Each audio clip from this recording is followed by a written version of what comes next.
कब सुधरेगा अस्पताल? देखिए, आप जो प्रश्न कर रहे हैं तो मुझे एक शेर याद आ रहा है। किसी शायर ने कहा है, आप ये पूछते हैं दर्द कहाँ होता है, एक जगह हो तो बता दूं कि यहाँ होता है। जहां हाथ डालिए, चाहे स्वास्थ्य हो, बिजली हो, पेयजल हो, नगर हो, विकास हो, नाली हो, अस्पताल हो, हर जगह तो 5 साल से सरकार की जो कार्य प्रणाली है ना, हर जगह कोई ऐसा विभाग नहीं है जहां की आप कहीं बोलिए कि परफेक्शन है। प्रतिदिन मुझे मतलब मेरे पास कम से कम 10 से 15 महिलाओं का अलग अलग जिलों से कॉल आ रहा है कि हमारा भैया सामान का पैसा का क्या हुआ, कहीं नहीं आ रहा है। अब हमको नहीं समझ में आ रहा है कि मेरा नंबर जो है, न्यूज एनपी का नंबर जो है टोल फ्री नंबर में चला गया है या पता नहीं किस माध्यम से, पीड़ित बहुत लोग हैं और लगातार उनकी शिकायत है। नहीं, आपकी क्या, मुझे कितने महिलाओं की फोन रोज आता है। अब उन लोगों को लगता है कि विधायक जी दिलवा देंगे। अब वो बेचारी क्या जानती हैं कि राजनीति की शिकार हो गई, उनको मालूम नहीं है। सरकार ने राजनीतिक शिकार बनाया महिलाओं को। पूरा मैंने तो 6 रजिस्ट्रार नाम के साथ दिया। सैकड़ों करोड़ रुपए के भ्रष्टाचार उन्होंने किए हैं। उन रजिस्ट्रार पे डीसी के आरोप पत्र गठित हैं, प्रपत्र क भी गठित हैं। यहाँ तो कहा जा रहा है कि 38 सड़क जिसकी एसीबी जांच हो रही है, वो अभी मामला फंसा हुआ, वो मुद्दा भी आपने उठाया, उस पर अभी तक क्या हो रहा है? 6 साल से मैंने तो इस बार मुख्यमंत्री जी को पहले भी लिख के दिया था, मिला था। जो तत्कालीन एसीबी के हेड थे एडीजी अनुराग गुप्ता, जो आज जो डीजीपी हैं, उनसे भी मैं 2-3 बार मिल चुका हूँ। उन्होंने मेरे सामने एसपी को भी फोन किया। धनबाद में जो एसीपी के एसपी है, उन्होंने कहा कि हाँ हम यहाँ से करके रांची भेज दिए, लेकिन आज तक 6 साल हो गया। वो प्रमुख सड़कें हैं, सब्जी बागान गांधीनगर, मनई टाड़ का भोक्ता मेला वाला सड़क, यहाँ पंडित क्लिनिक का सड़क, इस प्रकार से सभी महत्वपूर्ण सड़कें हैं जो वो पड़ी हुई हैं जांच के एसीबी के नाम पे। 2 बार हाई कोर्ट रिमाइंडर दे चुकी है। बच्चों की बोर्ड की परीक्षाएं, इंटर और मैट्रिक दोनों का बोर्ड की परीक्षा खत्म हो चुकी है। फिर नगर निकाय चुनाव जो 2020 से लंबित है, क्यों नहीं हो रहा है? लगभग झारखंड के जितने भी निकाय हैं, सभी निकायों के चुनाव की अवधि पूरी हो गई है और धनबाद जैसे जगह पे तो हमारा 5 साल बिल्कुल खाली गया है। अब सोचिए सरकार की मंशा क्या है। ये नगर निकाय चुनाव कराना नहीं चाहते हैं। जानते हैं कि शहरी क्षेत्र जितने हैं, इनको लगता है कि सब जगह भारतीय जनता पार्टी जीत जाएगी।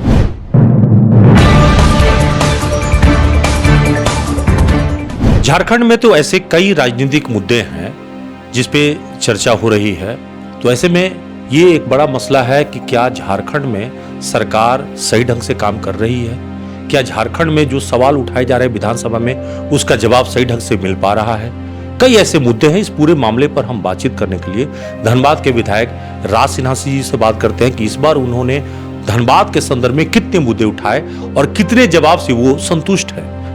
राज जी, आपने इस बार बहुत सारे मुद्दे उठाए हैं, लगभग कितने प्रमुख मुद्दे रहे होंगे और कितने मुद्दे पर सरकार ने सही ढंग से जवाब दिया? देखिए, सदन जो बजट सत्र था और बजट सत्र में हम लोगों ने लगभग सभी जो महत्वपूर्ण पहलू है, खास करके धनबाद के विकास से जुड़े हुए, उन सबके विषय में हमने सरकार का ध्यान दिलाया है। धनबाद की आवाज़ को सदन में मजबूती के साथ रखा, चाहे वो भ्रष्टाचार का मुद्दा हो, चाहे सबसे महत्वपूर्ण तो यहाँ के पीने की पानी की समस्या जो है, आज पेयजल की समस्या बनी हुई है। और दुख तो इस बात का होता है कि 19 में जब हमारी सरकार थी, हमारे पार्टी की रघुवर दास जी के नेतृत्व में, उसी समय यहाँ पे लगभग धनबाद विधानसभा के अंदर लगभग 900 से ऊपर की 900 करोड़ की ऊपर की योजना को शुरू किया गया था। आप देखते हो अभी भी ढांगी पहाड़ी से पे जो सम बन रहा है, काम दिया गया है, वो मैथन फेज 2 और झमाड़ा की तरफ से, दोनों तरफ से पानी की योजनाएं शुरू हो गई थी, जिनको कि 22 में पूरा कर देना था। लेकिन आज 25 हो गए, अभी भी वो योजनाएं पूरी नहीं हुई है। सरकार बार बार बहाना बनाती है। पहले तो मैंने कहा भी सदन में कि पहले तो इन्होंने बहाना बनाया कि खजाना खाली है, खजाना खाली है, खजाना खाली है 5 साल, पिछला 5 साल। दूसरा फिर बहाना बना दिया कि 2 साल कोरोना में चला गया। उसके बाद बहाना बनाने लगा कि केंद्र सरकार हमको अस्थिर कर रही है। फिर हम जेल चले गए, हम क्या करें। और फिर उसके बाद अंतिम वर्ष में चुनाव आ गया, तो बहाने बनाती रही सरकार। आज भी सरकार उसी प्रकार से बहाने, अब नया बहाना सरकार ने ढूंढ लिया है कि केंद्र सरकार 1,36,000 पैसा बकाया है, वो पैसा नहीं दे रही है केंद्र सरकार रॉयल्टी सेस का। तो केवल बहाना बनाते रहते। देखिए, जिस योजना से, जिस योजना के माध्यम से सरकार सत्ता में आई है वो है मैया सम्मान योजना।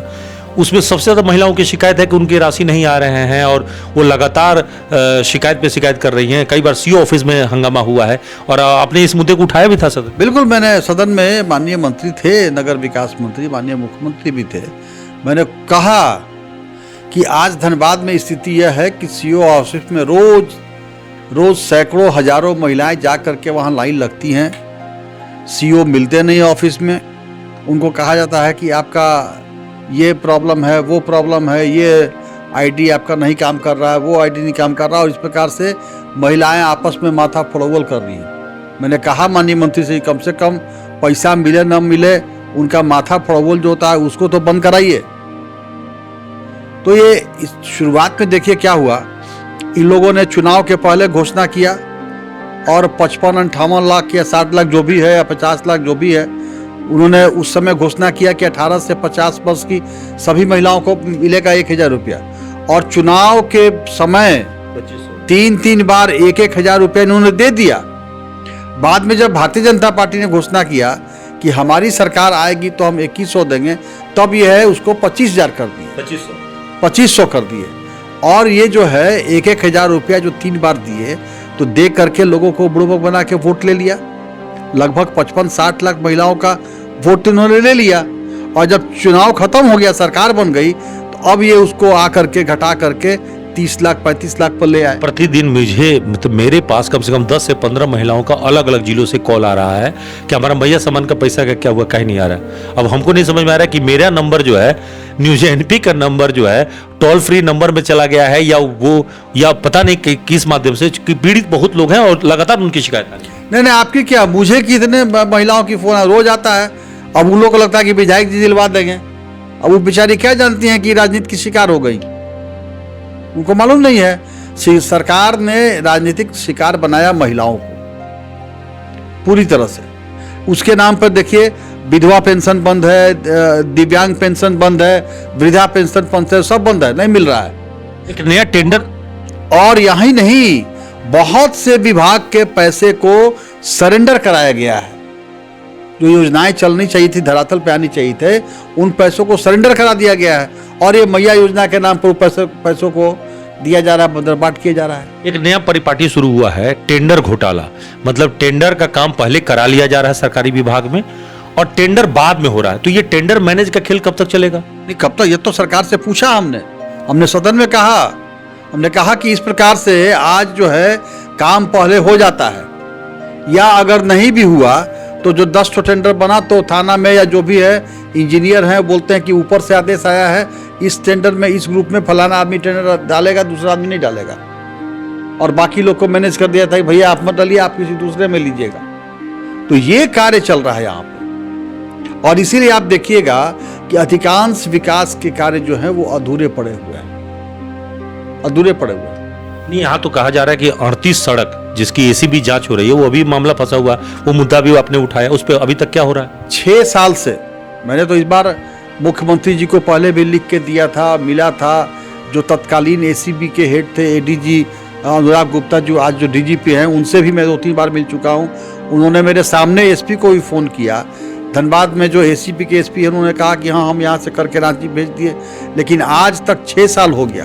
वो प्रमुख सड़कें हैं, सब्जी बागान गांधीनगर, मनई टाड़ का भोक्ता मेला वाला सड़क, यहाँ पंडित क्लिनिक का सड़क, इस प्रकार से सभी महत्वपूर्ण सड़कें हैं जो वो पड़ी हुई हैं जांच के एसीबी के नाम पे। अब सोचिए 6 साल से धनबाद जैसे जगह की प्रमुख सड़कें आप बना नहीं रहे, एनओसी दे नहीं रहे। कई बार हमने यहाँ दिशा की बैठक में उठाया, विश्वसूत्री की बैठक में उठा, जिला योजना कार्यान्वयन समिति की बैठक में उठा, और हमेशा बोला जाता है कि हाँ एसीबी से एनओसी के लिए लिखा जाएगा। नगर आयुक्त भी बोलते हैं कि हमने लिख के भेजा है, लेकिन आज तक सरकार के कान पर जू नहीं। तो हमने फिर लिखित रूप से अभी मिले हम पर्सनली नगर विकास मंत्री सुदीप सोनू जी को, उन्होंने कहा कि एक लिख के दीजिए, मैंने लिख के दिया है। वो बोले कि मैं डीजीपी से बात करूंगा। सीओ ऑफिस से लेकर अपने रजिस्ट्रार ऑफिस तक के भ्रष्टाचार का मुद्दा उठाया, किस तरह के रजिस्ट्रार ऑफिस में भ्रष्टाचार शामिल है? पूरा मैंने तो 6 रजिस्ट्रार का नाम के साथ दिया, सैकड़ों करोड़ रुपए के भ्रष्टाचार उन्होंने किए हैं। उन रजिस्ट्रार पे डीसी के आरोप पत्र गठित हैं, प्रपत्र क भी गठित हैं। 2-2, 3-3 साल से उनके डीसी के मंतव्य के लिए रुका हुआ था। मैंने जब विधानसभा में प्रश्न किया ध्यानाकर्षण के माध्यम से, तो मंत्री जी, खैर इतना मैं मंत्री जी को धन्यवाद दूंगा कि उन्होंने साफ गोई से स्वीकार किया कि आज उन्होंने मेरे प्रश्न के बाद, चूंकि विधानसभा में डिस्कशन होने वाला था, तो उस दिन उन मंत्री जी ने डीसी से बात किया। धनबाद के उन्होंने कहा कि मैंने आज धनबाद डीसी से बात किया है और कहा है कि 15 दिन के अंदर रिपोर्ट भेजिए।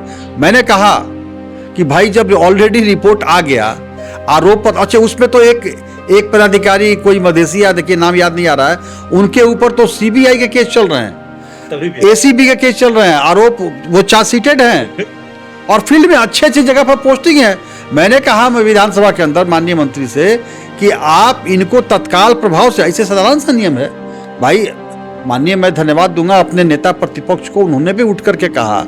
मैं धन्यवाद दूंगा संसदीय कार्य मंत्री को, जो उन्होंने स्वीकार किया, उन्होंने भी उठ के कहा।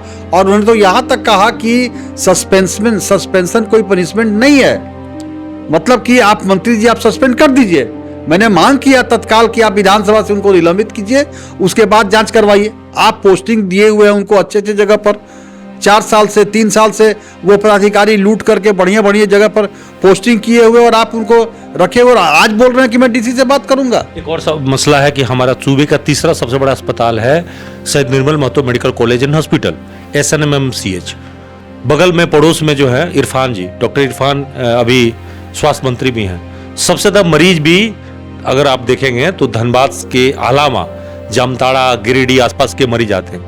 हमारी व्यवस्था बहुत ज्यादा खराब होती जा रही है अस्पताल की, कब सुधरेगा अस्पताल?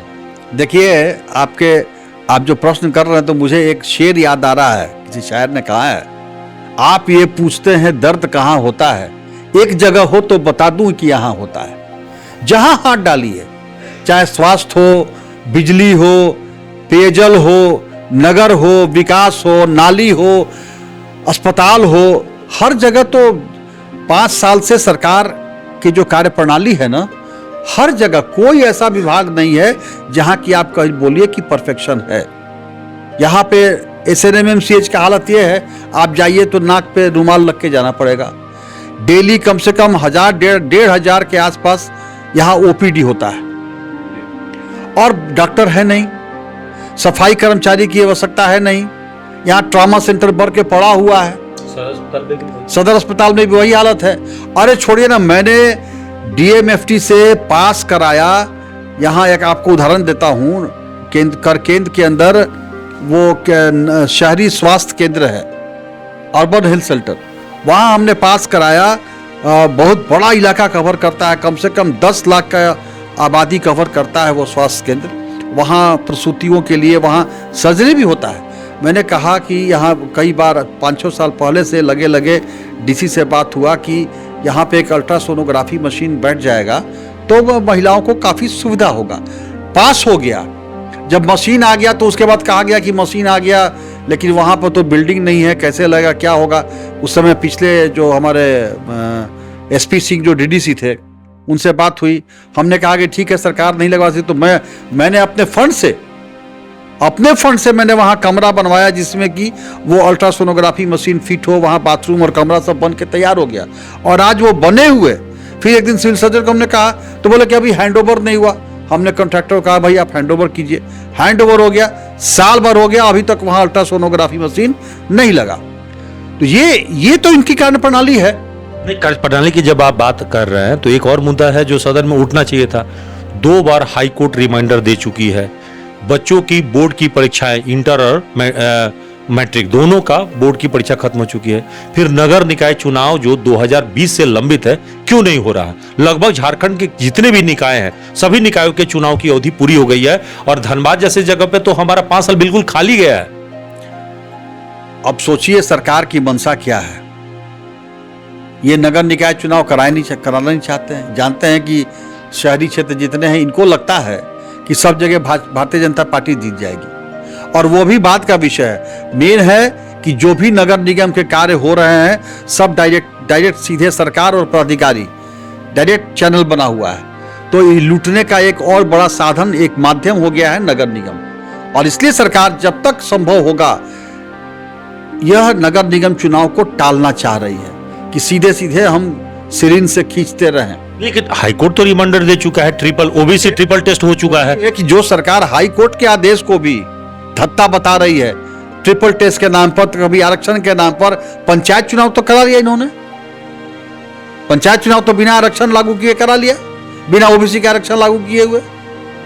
ये ओबीसी या जो भी हो, जो सब लोगों को सरकार ठगने का काम केवल करना जानती है, इसके अलावा सरकार का कोई मंशा नहीं। तो देखिए, यहाँ पे अभी आप विधायक राज सिन्हा को सुन रहे थे जो सरकार पर सीधे तौर पे हमला कर रहे हैं। और कुछ मामले ऐसे हैं जिस पर सरकार को जवाब भी देना होगा, क्योंकि जनता अभी भी जानना चाहती है कि नगर निकाय चुनाव जो बरसों से लंबित है उसे टाला क्यों जा रहा है। सवाल इसलिए भी उठ रहा है क्योंकि बच्चों की परीक्षाएं बोर्ड की वो खत्म हो चुकी है, और यदि अभी चुनाव नहीं होते हैं तो अगले 2 महीने के बाद बरसात शुरू हो जाएंगे, तब और ज्यादा परेशानी बढ़ जाएगी।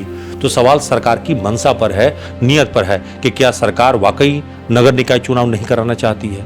दूसरा सवाल यह है कि जो विधानसभा में सवाल उठाए जाते हैं, क्या उन सवालों का सही ढंग से क्रियान्वयन हो रहा है। सरकार उस मामले पर गंभीर है, क्योंकि अगर किसी मामले को उठाया जा रहा है और सरकार अगर उस पर गंभीर नहीं होती है तो फिर वो मुद्दा बस न कारखाने में तूती की आवाज बन के रह जाएगी, होगा कुछ नहीं। इसलिए सरकार को वोट की राजनीति से बाहर निकलकर जमीन पर विकास की राजनीति करनी चाहिए, क्योंकि अल्टीमेट विकास ही जनता को फायदा दिलाएगा और राज्य को आगे बढ़ाएगा। सहयोगी विवेक के साथ कुंवर अभिषेक सिंह, न्यूज़ एनपी, धनबाद।